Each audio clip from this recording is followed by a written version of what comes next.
భారతీయుణ్ణి భారతీయుణ్ణి దమ్మున్న డాకు మహారాజుని దమ్మున్న డాకు మహారాజుని ఏమనుకున్నారా విదేశీ కుక్కల్లారా? ఏమనుకుంటున్నారు? నా దేశంలోకి ఒక్క అడుగు అక్రమంగా ఆక్రమించుకున్న అక్రమంగా నా భూభాగంపైకి కాలు మోపినా నేను ఏం చేస్తానో తెలుసా? ఇవి నా మీసాలు కాదు. ఒక్కొక్క మీసం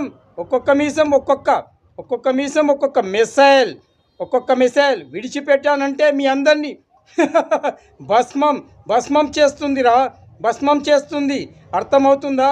ఇప్పటికీ చివరిసారిగా చెప్తున్నాను, వార్నింగ్ ఇస్తున్నాను. మర్యాదగా నా భారత భూభాగంలోంచి మీ అడుగు తీసి వెనక్కు